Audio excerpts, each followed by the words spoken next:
his pen ran out of ink, so he had to go and look for another pen. Oh dear. And the photo was of some shelves he'd put up.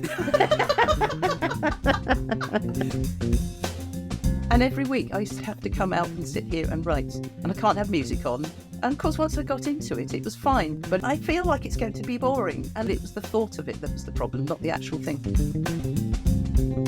Oh, I don't know. You know, you can be sitting on the sofa sometimes and you think, oh, I need to go to the loo. And you go, oh. Yes. It's that. When you were talking about him going out and putting up his shelves and you would be going out and doing the washing and the screwdriver, you just described my morning. And I don't want to get all preachy because, of course, there's some days that everything just feels like shit, and there we are, you know. Yeah. Hi, Nicky. Hi, Carrie, and hi, everybody. Thanks so much for joining us on our little journey. Well, today we're actually going to try to record the podcast because we met a couple of weeks ago to record this episode of the podcast. And we just were both quite tired, weren't we? Yes, I think jaded might be the word. Jaded. We had a head full of stuff and we ended up just deciding to not record the podcast and just have a nice chat with each other instead. Yeah.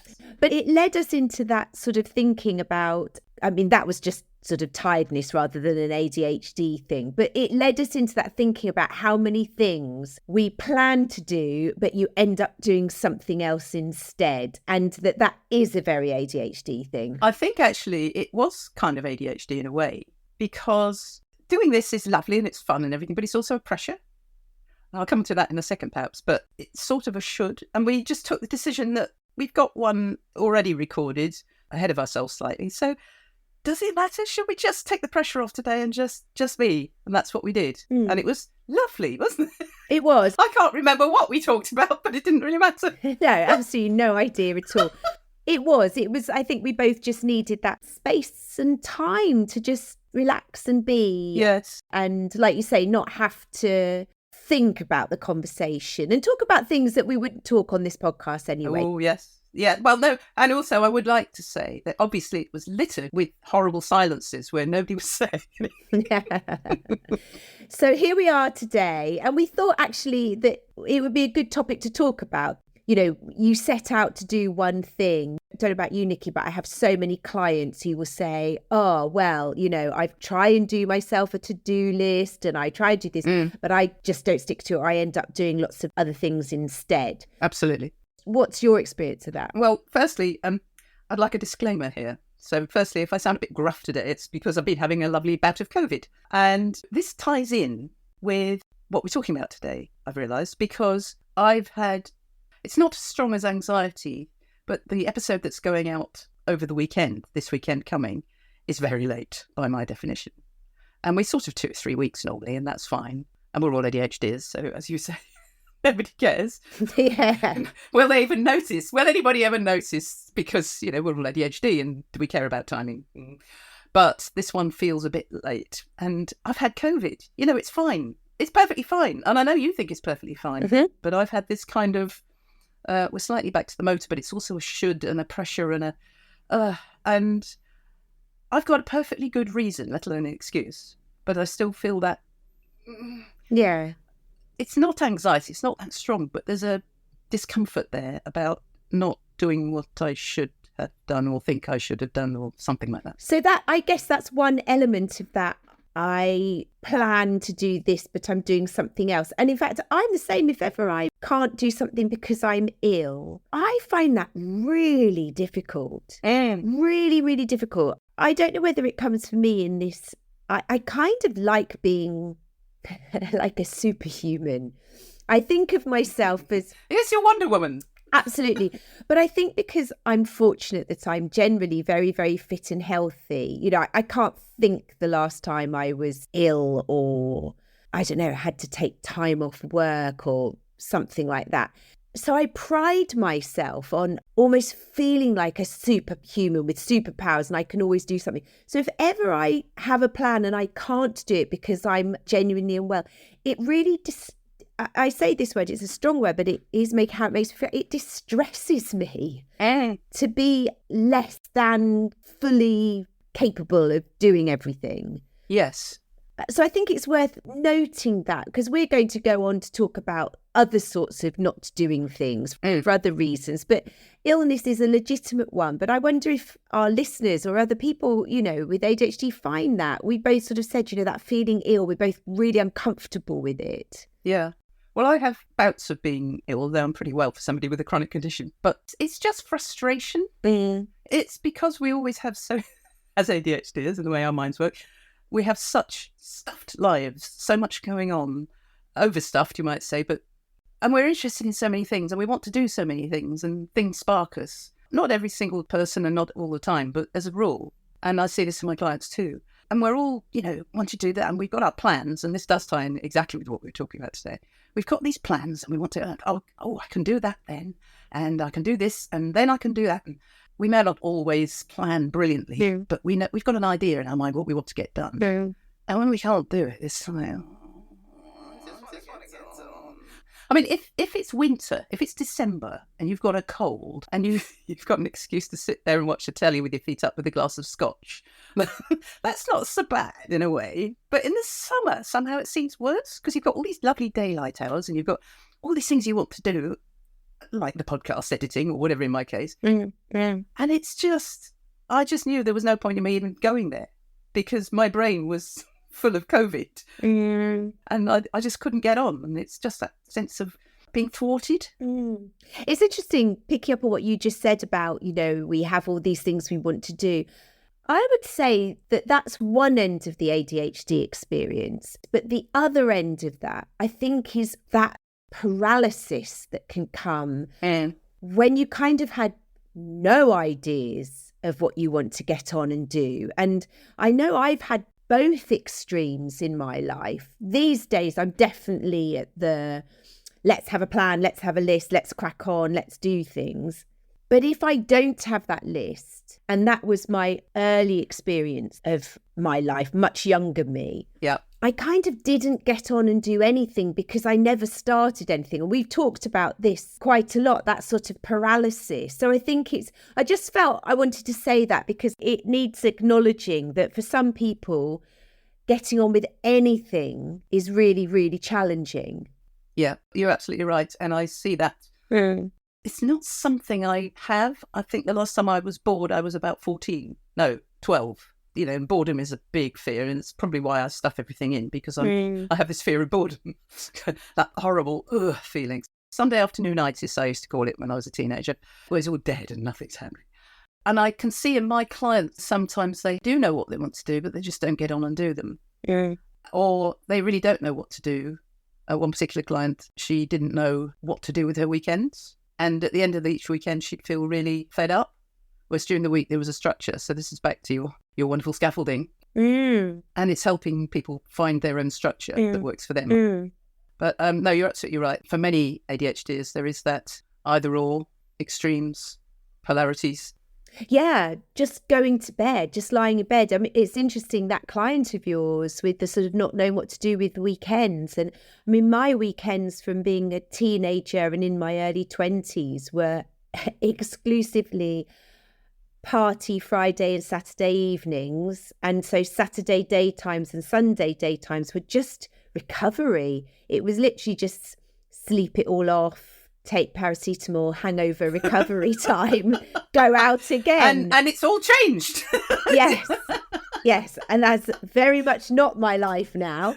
But I think, so that was one thing. But I think part of that, I look back on it now, and I think part of it was very much what your clients, I didn't have any hobbies or interests, or I had a social life. I remember, when I was applying for my first sort of jobs, it was hobbies and interests. And I thought, it's the old joke about, can I put socializing on it? Because I just didn't really do anything else. And I look at people today and I think young people who are involved in, my running club or our chorus or whatever. And I think, Oh, it's really good for you to be grounded and have those sorts of hobbies and activities and interests. And it is really important. But sometimes, knowing what to do. I have a client who really wants an interest in a hobby and something to do, but just hasn't found it yet. So in their life, they've got into various things: cycling, bought a bike, bought all the gear, decided they weren't into cycling. Ice hockey, wanted to take up ice hockey, went to ice hockey sessions, did the learning to skate for ice hockey, bought obviously really expensive ice skates and all the rest of it. Just wasn't for them. Rugby, they've done the same with, all sorts of things, because they really want to have a hobby and really want to have something to do, but nothing's really grabbed them yet. Yeah. It's hard, isn't it? Once you've found something, it's really enjoyable and liberating and you can get really into it. But without that, that was very much me. Yeah, that's really interesting because, obviously we have the chorus, which is fantastic. That's a major hobby, if you like, a serious hobby and fun hobby that we both engage in. But I was just thinking that I read somewhere on a forum or a Facebook group for ADHDers, somebody came up with a brilliant idea, which was to have like a swap shop for everybody's things that they bought to pursue a hobby. Love that. Hobby casts off. Yeah, hobby casts off. And it sounds like your client would be spot on for them. Yeah. Yes, I used to have a thing where I would start something new every year. I'd try something new every year in my 20s and things. And it was great. And I used to do all sorts of things and possibly not carry on. One thing I did carry on with was windsurfing. Another thing, I think my stupidest year was thinking I could start learning the drums and playing golf in the same year. Two incredibly skillful, complicated things. And towards the end of the year, I thought, was this the most sensible thing I've ever done? And then I found vocal dimension, and that's it. Because there's so many facets to that. It's not just turn up and sing and go home again. No. It's a community thing.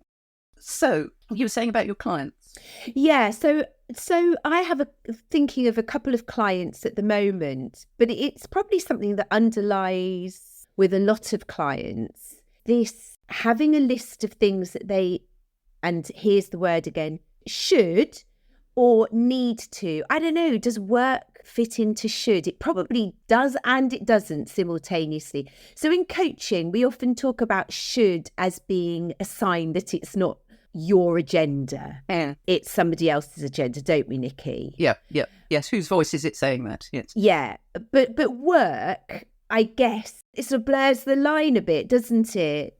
It does. It's when people get, for various reasons, they end up doing more than, quote, they need to because they feel they should. And they end up actually, possibly to their own detriment and their health detriment, doing too many hours and too much stress and too much without actually looking after themselves. And I see that too. And that's a impulsion. Yeah.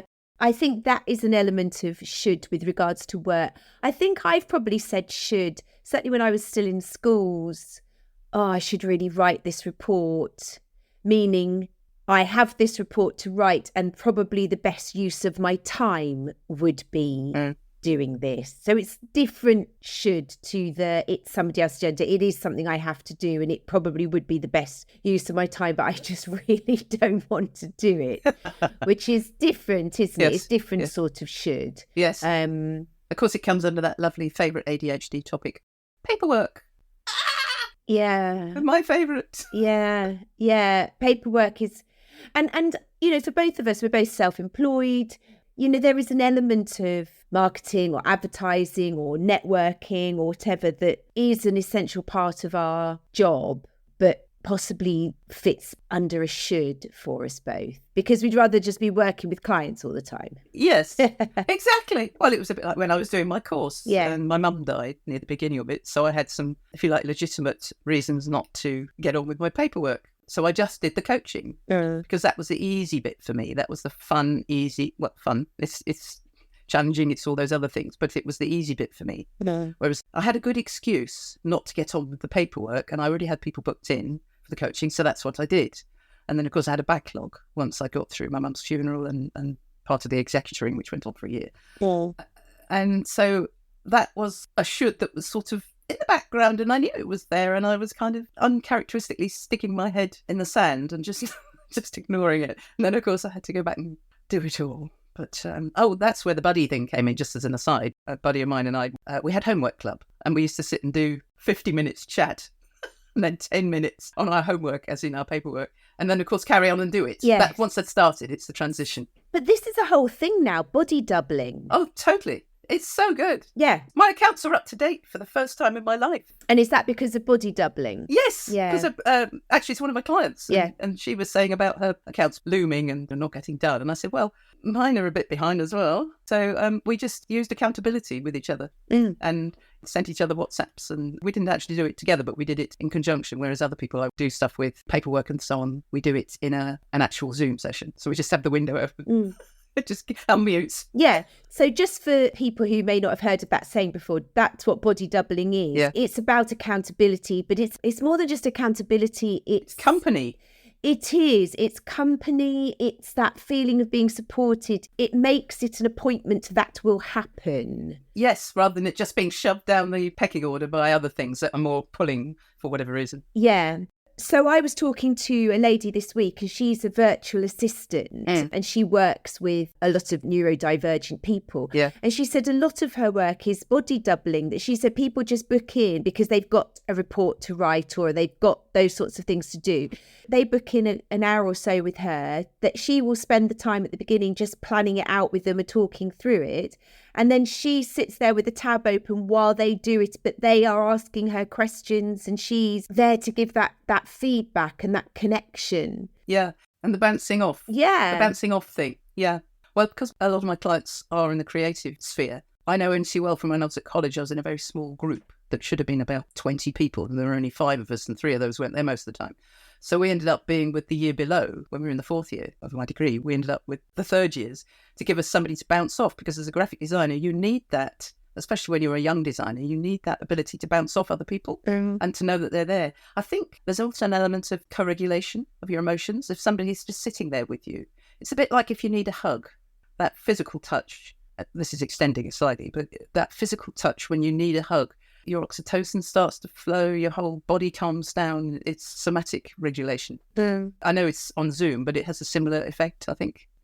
I think you're right. And I think if people are listening and this whole episode is that I don't get, what I do instead of the things that I need to or should or even sometimes want to do, that can definitely be a strategy. I remember when I had to fill in a massive piece of paperwork years ago when I was going through a divorce. And it was just so intense. And I find just tedious. I hate filling in forms. And so I went to the pub with a friend and I took all my paperwork and everything with me. But she sat and filled in the form, asked me the questions. I just found all the answers and the evidence, but she physically filled it all in, which I guess was sort of body doubling even 25 years ago. It's the old thing about, rather than giving yourself a hard time because you're not doing it, just work with your body. And the Aikido, I think it's pronounced Aikido, the martial art, where if somebody's coming to throttle you or something, stick their hands around your throat, you don't try and grab their hands. What you do is you sway out of the way at the last second and you push them on the back and then run. And so you're using their body weight against them. And it's kind of taking a different view. And so I treat my brain a bit like that sometimes. When I know it doesn't want to do something, I find a way to divert it or con it, even though I know it's a con. It's my 10-minute con. I can do 10 minutes of anything. And once I'm in it, I know damn well I'll carry on. Yes. It's just, come on, Nicky, you can do 10 minutes of anything. Come on. Yes. Come on. It's finding the pull or sidestepping the block, working with your mind rather than fighting. Yes. That's the thing. And so often that bit of company, especially for us as ADHDers who really love that connection, the company is so important. It makes something more fun. To sit with somebody there while you're doing something is much more fun than sitting on your own. You get validation, I suppose, from it as well. So yes. Yeah. It's also stimulating because I'm sitting here looking at you. Yeah. Now, I've listened to ADHD podcasts where the presenter does it on their own. And when you looked at me and I said, do you like to do it with me? And you said, yes. I was like, yes, because suddenly it felt easy. Yes. And all right, so I do the editing on my own and all that, but that has a different pull because it feels a bit like designing and I enjoy it. But if I had to sit down and write a script or do all the research for it, a bit like you do for your show, I suppose, I would find the thought of it, not the actuality, but the thought of it would feel oppressive. Mm-hmm.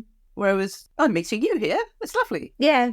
Yeah. So that's definitely something for people to consider. I've talked to some clients recently about what it is, it's finding out what is it that is stopping you doing the thing. Yes. Sometimes it's the thing you should, inverted commas, be doing. There's a blockage there. It's something that doesn't motivate or interest you.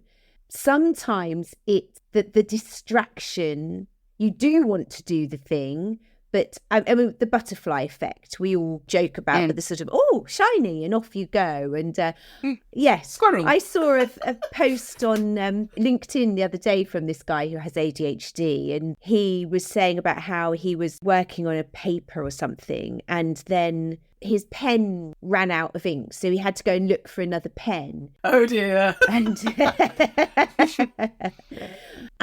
the photo was of some shelves he'd put up. What was that thing I sent you? Oh, on my way to go and do such and such, I ended up redesigning that and doing that. And it was just ridiculous. But it was so true that we get diverted into, on my way out to the garage, changing career. Yeah. Absolutely. And this is what he'd said, I went to sort of try and find a new pen and saw that in my office that these shelves were lying there, and that was the moment that I decided to put the shelves up. And I think I commented on his post and said, good job, that was only a one-step diversion, because I said I'd have probably had to go and look for a screwdriver, oh God, which would have meant me walking past a pile of washing, which I'd have then, thought, oh, I ought to put that on, and then got distracted on the way to it. And sometimes that happens. But as I always say to my clients, be aware of what's going on. Yes. Because if you know that you suffer with the butterfly effect, there's a strategy. We used to use these at school with kids called now and next. And I certainly use it on myself because I'm a terrible butterfly person. I just say, oh, and I'm off, and we'll be in fancy dress and, those sorts of things. Can I just say you're a very good one? Oh, thank you. Now and next is very much that idea of now I am sending this email, and next I will do something else. And if you choose to get distracted, you can do it between now and next, but you do now. Yeah, I like that. Yeah. Yeah. So say there's 2 hours between clients one day, and I would just put 10 till 12 work, and then I have a list of things that I need to do that could be job work, could be home admin or anything else, but they're on the list. But I find in order to help me get on with them, I will highlight one of them. Yes. And that becomes my now. And I think, right, I am not doing anything else until my now task is finished. Yeah. And then I can have a little breather, be a bit dysregulated, and then go on to a next, which becomes my now. Yes. And I think that allowing for dysregulation is really, really important, almost building that time in. I was talking to a client this morning who said, this is me at 50%. Imagine what I could do at 80%. And I said, well, what would 80% look like? He said, I don't think it could happen. I'd just collapse and crash and burn. And I said, but that's maybe about how you're thinking about it, that it's all just do. Yeah. And I think sometimes my clients think that the only other way to be, other than as they are, is a robot who just sort of mechanically goes through a list of things to do. And it's about finding that happy medium, isn't it? So that comes from self-awareness. I know I'm a butterfly, so I will just go, oh, look, there it is, and off I go. It's understanding what is stopping you getting on with the task. Why do you do other things instead? Is it because it's a shiny thing? Is it because there's some sort of more profound procrastination going on? So is there a fear of what you might achieve if you do it, or a fear of doing it because you don't feel equipped, or, because that's very different, isn't it? Yeah. I think there's about 12 things going through my mind, of course. The first thing is to say that when you were talking about him going out and putting up his shelves and you would be going out and doing the washing and the screwdriver, you just described my morning. But did I worry about that too much? No, I was 3 or 4 minutes late for this as a result of it. But I was doing things in between. So I wasn't doing a linear now and next. I wasn't doing one thing and then doing the next thing. I was sort of multitasking in batches, including watching some of the cricket. And the nice thing about cricket is there's an over every time, so you get a minute in between. So I was doing lots of things in the minutes, all sorts of things. So it's one of those plate spinning mornings where I'm trying to keep all the plates spinning, or I am keeping all the plates spinning, and things just happen. Whereas if I try and shoehorn myself into doing one thing for 20 minutes, I would have found that quite constricting this morning. Whereas on other days, if I'm doing the podcast editing, I'm in it. Yeah. I go into sort of mild hyperfocus. Yes. I'm sure my wife would say quite strong hyperfocus. Yeah. When she talks to me, because apart from the fact I've got headphones and I'm listening to you and me, I go into a different space in my mind. So that's very different. But if I've just got lots of little jobs to do, then I'll potter around and I'll order something, or I'll ring somebody, or I'll do something else. And there's no linear thing going on there at all. It's all kind of random. But at the end of the, 3 or 4 hours, quite a lot of things have happened. But isn't that funny how sometimes I'm more productive when I'm in that sort of... Scattered? Well, I was going to say flow. Yes. But it's not flow like people talk about flow, but it's a different sort of flow, isn't it? Yeah. But I just bimble from thing to thing to thing, but I actually end up doing lots of little bits that may not otherwise be done. Is it productive pottering? Yes, maybe it is. That's a new one. Productive pottering. Yeah. And I think that and actually I think you've hit on something there, that when we're in that paralysis state of, oh God, I don't even know how to start the things I need to do, so I'm just going to bury myself under my duvet because it all feels too much. Actually, the counterbalance to that is to just get up and do anything. Anything.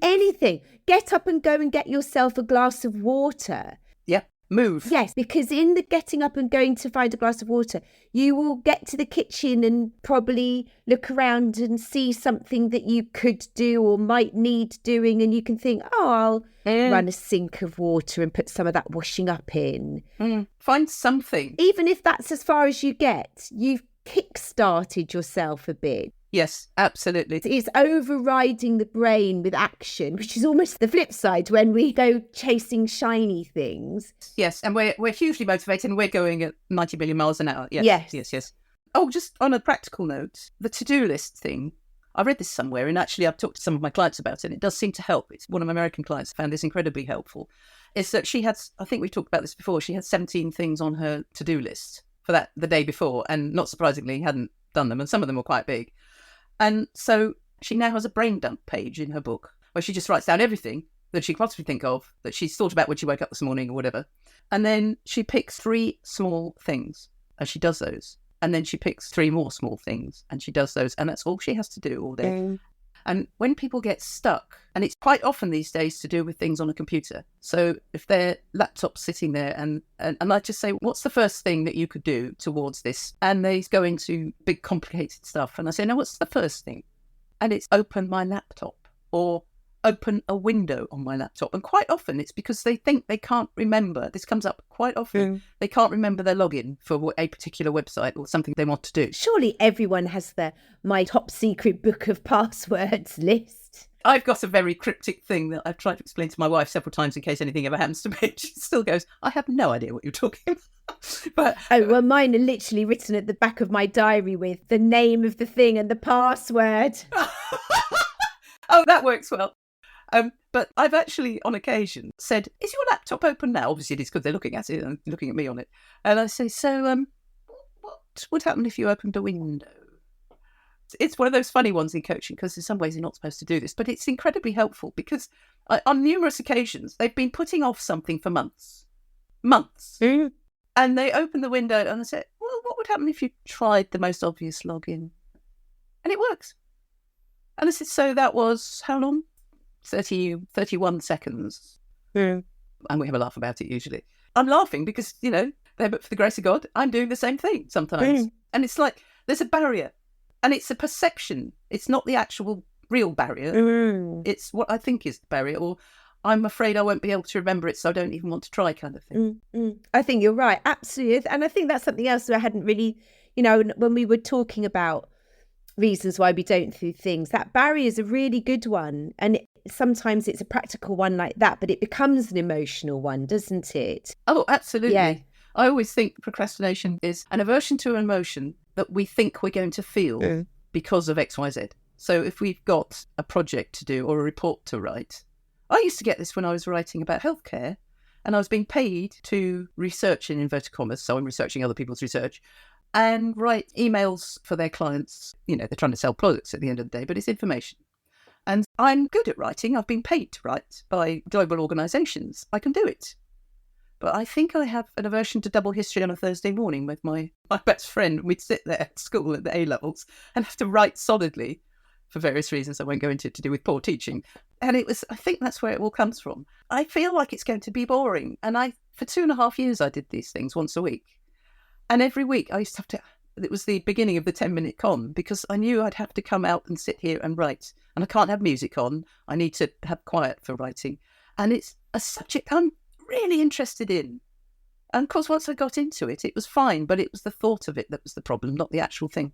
Well, it's the starting, isn't it? Because I run workshops and things like that. It's that planning those out. I think, I've got to plan that. I've got to plan it. I've got to plan it. I've got 2 coming up in the next couple of weeks. And I think, I can see on your face the joy. I love running them. I love running workshops. And actually, once I've started, I will really enjoy planning it. Exactly. It's the starting, isn't it? It's the starting. So what is it? Okay, so just for a minute, when you're thinking about one or both of those workshops and that feeling comes on, what's the emotion that you're trying to avoid, or the feeling or the thought or the whatever it is? What is it? I suppose it's a fear of lack of creativity. It's a fear that, I won't be able to do it. I won't be able to think of an idea. Yeah. I think that's it. And sometimes it's just a fear of, I've got to sit down and slog this one out and get it written. But again, that's not really the case, because I enjoy the process. When I was a teacher, I really enjoyed planning.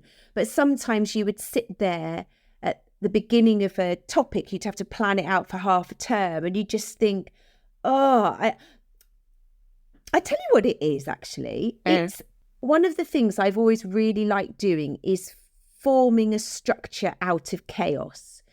So when I was in my job as a deputy head, and we had to do a strategic vision and action planning and those sorts of things, I really love listening to what everybody's saying. And in my head, I am piecing together this web and a sequence and a pattern of how it will all work. Because I can think really strategically and logically. And that bit of turning ideas into a reality via a process, I'm really, really good at. Really good at. I like a process. I like a structure to hang something on. So I think when I'm at the beginning of this workshop thing, it's like, I've got ideas. I've got to sequence it all. And it's just that probably a discomfort of the fact that it isn't sequenced yet. And I know I have to do that. So it's uncertainty, is it? No, it's... Because you'll be able to do it. Because you have the evidence now. Yes, yeah. I think it's just I don't like not having a structure, and it takes the work to put a structure together. I'm just wondering, does this go back to, when you were at uni and not getting on with what you needed to get on with and rearranging your pen collection and all that, and not having structure then?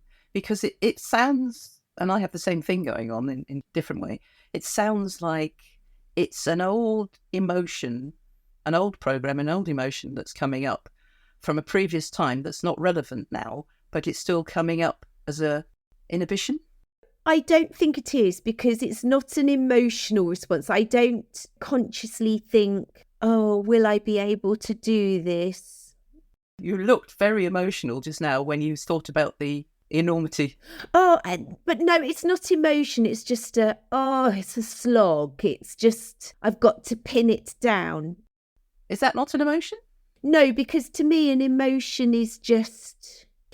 So I might make a face of, I've got to go to the gym, in as much as, I'm just tired and I've got to go and do it. I don't feel emotional about going to the gym, and I will enjoy going to the gym. But sometimes I just think, I've got to go to the gym. See, to me, that's an emotion. That's an emotional response. It's different. It's not being emotional. It's not like I'm going to cry or something. But it's fear of boredom, or boredom is an emotion, I think. Well, maybe. I don't know. You can be sitting on the sofa sometimes and you think, I need to go to the loo. And you go, Yes, that was last night. Yes. It's that, which you might say is an emotional, but to me, that's not an emotional response. It's just God, I've got to get up, but I'm comfy sitting here. Okay, well, we don't often beg to differ, but I think we're going to on this one, because for me, that feeling is definitely an emotion. And that's what I used to get before I came out here to write. And I used to say to my lodger at the time, I said, I've got to go and write, so I don't want to go and do it. And she'd say, you're going to do it. I said, yes, I know. I'll just go do 10 minutes, because it was that heavy Sunday afternoonitis that I was talking about earlier. And actually, we both have the same thing from different points of view going on here, because we're both good at what we're talking about. So I was good at doing the writing and you're good at doing your planning. But I think it's the mountain thing. Yeah. Feeling like there's a mountain. Yes. I think that's all it is. And that's why I say, to me, that's not an emotional thing. When you sort of said about, does this link to when you were at uni and all the rest of it? I don't think it does. When I don't want to do things, it's not harking back to an emotion that doesn't serve me anymore. It's literally just, I've got to get on and do it. And it will be a bit of a slog because I've got to start with an empty piece of paper and fill it and be creative. And I will enjoy that process once I've started, and it will no doubt all come and all the rest of it. But just that starting of it. Yes, well, you're creative and I know you're creative. Yeah. And I know I'm creative. It's just, as you say, it's that having to do it. So I could be lying in bed in the morning in my little floaty zone that I have before I'm fully awake, being very creative. But then to get up and actually write it all down feels like a slog. Or to speak it into my phone, which is what I do now, which is quicker. I may not be able to speak very well first thing in the morning before my cup of tea, but there is that slog. And maybe it's the effort involved in getting things out of our colourful mind map wonder web brains. Yes, exactly that. And pinning it down into a coherent process that is accessible to everybody. We've digressed a bit. Yes. So can I tell you a little story about my mum? Yeah, of course. Okay, so just going back to what you planned versus what actually happened. Mm-hmm. I actually told people this at her funeral because it was a celebration of her life and there were lots of funny stories about her. So everybody came in with their own story, but this was my one and it summed up my mum. And it still makes me laugh now. I hope it makes you laugh. So when I was about 9, we lived in a house in Northumberland that had a very long kitchen. This is relevant. And it was 1960 something, late 60s. And my mum had been out shopping. And she came home and she was unpacking the shopping at the other end of the kitchen. And I looked at her and she had a little devilish look in her eye. And she reached into a carrier bag and with what can only be described as glee, pulled out a bottle of orange squash. And I'm looking at her. And it was literally one of the very first plastic bottles of orange squash. They were always in glass before that. But I didn't know this. And my mother proceeded to throw this bottle of orange squash and bounce it at me across the kitchen floor, the full length of the kitchen. And it went everywhere. Because it was shattered. Because it was plastic, she thought it would bounce. And it went up the walls, all over me, all over the kitchen cupboards, all over the floor. It went everywhere. And she just looked at me for a split second. And you could see that it was like, oh, that wasn't really what I was expecting. And the pair of us just burst out laughing. So we proceeded to spend about an hour clearing up after that. But I think the floor was probably sticky for weeks. Top tip, don't bounce orange squash bottles. No, definitely not. I think that's almost a good example of sometimes the things we do can make everything just take so much longer, can't it? Well, exactly. Well, I look on the feeling of should. And let's face it, we do have things that we have to do. But the feeling of should isn't helpful, is it? Because it just gets in our way. And whenever I meet a new client, it's easy to spot shoulds and musts and have tos. But it's what we're saying to ourselves. Yeah. It's that self-talk. We're back to the self-talk again. And if we're thinking that we should and we have to, we must all the time, we do mostly have a choice. And it's finding the want for me. Yes. I heard a brilliant thing about this the other day. It was somebody who was saying they'd caught themselves saying, oh, I have to go to the gym this morning. And then they changed the language from I have to I get to. I get to go to the gym. I get to go to choir this evening. Yes. I get to chat with Nicky and do a podcast. I get to, and all those things. And it's just a nice shift and a reframe in your thinking to change it from have to get to. Because actually so many of the things that we do, of course there are some things that you have to, you know. I don't think you could say I get to go to my mum's funeral or things like that. Absolutely. You have to pay the electricity bill. Yes. Otherwise you won't have any electricity. Yes. Well, but then you get to pay an electricity bill. I guess you could do that as I live in a house that has electricity, which Yes. millions of people around the world don't, you know. I can watch the telly. Yes. But it's remembering ourselves that by and large, most of us, not all of us, but most of us, you know, if you're listening to this podcast now, you can afford a phone or some sort of device to listen to it on, and it's some sort of internet subscription. And I don't want to get all preachy because, of course, there's some days that everything just feels like shit, and there we are, you know. Yeah. But it's true. It's that which end of the telescope you're looking at. Yes. And what you're making big in your life. Absolutely. Yes. Yeah. Yeah. You know, I posted a while back a video of me doing 100 yards up the hill or whatever it was. Yes. And I used to do all sorts of things at the gym when I was in my 30s and 40s. And I'd be, you know, I'm not sure I'd ever run a marathon like you, but I've always been incredibly fit. And then I got my health condition and blah, blah, blah. And I tell you what, that running that 100 yards, which actually was 500 yards because I had to record it 5 times. Yes. But anyway, that 100 yards, and I'm now doing it every day. I did it first time after COVID yesterday, and I've done it this morning as well. And it's just absolute gold dust. And it's a privilege and a pleasure to be able to do it rather than, oh, I've got to go to the gym. So it's about perspective. And interestingly, I'm just going to pick you up on something you just said. Yeah. You said, obviously it was 500 metres because I had to record it 5 times. Yeah, well, no, okay. No, I didn't have to. I chose to record it 5 times. Yeah. And this comes back to when I'm working with clients. Is sometimes I hear them say something and I say, well, that was interesting. Shall we just write that down and look at it? And there's one particular client who's excellent at doing this. That sounds like a judgment, but it's very open to doing it and really feels benefit. And they write down the phrase and then we change 2 or 3 words. And I say, what could you put there instead? So there's a have and a need to or whatever else. But it's not always like that. It's not as simple as that. And that can be incredibly powerful. And people can do this for themselves if they realise that they've said something. It's catching yourself. And it's reframing in effect. But you just change the language very slightly or the opposite sometimes, and then see how that feels.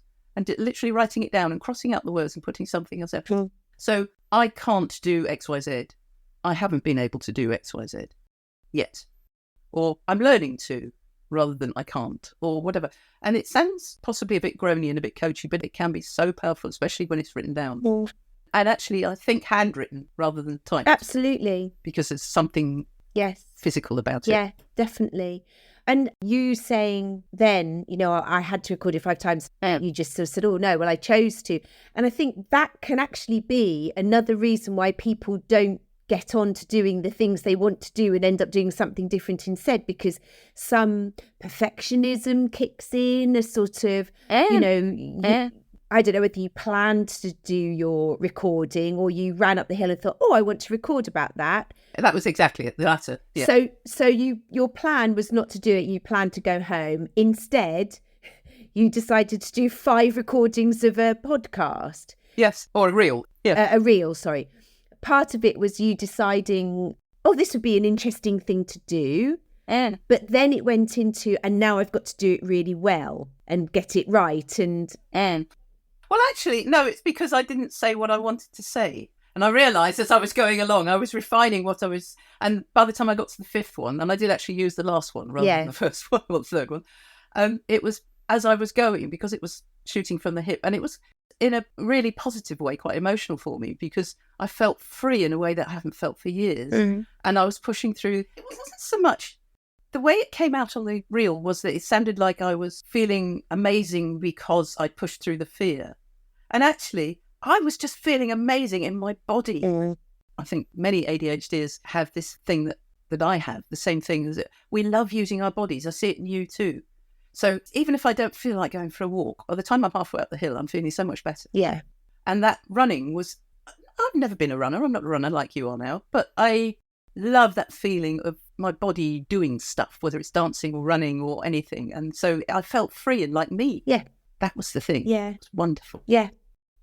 Well, it's been really interesting talking today. And I think we've looked at, there's so many reasons why we do something else instead, rather than it just always being the shiny butterfly effect. Looking at emotions, looking at words like should, looking at elements of procrastination and paralysis and not knowing how to start things, and the importance of sometimes just any sort of movement to help us get on. But I know for my clients, having that awareness of what is actually going on can help them to move forward rather than getting stuck into a pattern of behaviour. And can I just say that was a very, very good synopsis of the podcast today. And do you know what? I think you should run some workshops. Once a teacher, always a teacher. Excellent. Yes. Although hopefully in this one, the difference when you're a teacher, the next lesson you're going to say, right, well, you don't say this, but lots of teachers make the mistake of going, so who can remind me what we did yesterday? And there's just 30 completely blank faces in front of you. Silence. So I won't be starting the next podcast with who can remember what we were talking about last time, because we don't remember what we were talking about last time. Well, we did say at one point that we were going to do something that we haven't done yet. And we've got a podcast from ages ago that's quite serious, and we're still trying to decide whether we're going to put that one out. So, who knows? Who knows? And they're not sequential at all. No. But we don't care. We don't care. No one cares. So I can't promise when the next one's going to be out because, as we know, what we plan isn't necessarily what happens. Oh, nice summing up. I like that. God, we're getting good at this, Nicky. Scary. Thank you for joining us, everybody, and we look forward to seeing you at some point in the nearish future. Yeah, bye for now. Bye. Thanks so much for joining us on our ADHD journey. If you can spare a sec, a review or ranking would be hugely appreciated by us. 5 stars would be marvellous, but whatever you think. Every single one really does help. As well as on your favourite app, you can find us on YouTube and Instagram at the ADHD Connection _podcast. So we hope to see you on there. Thanks again for listening, and bye for now.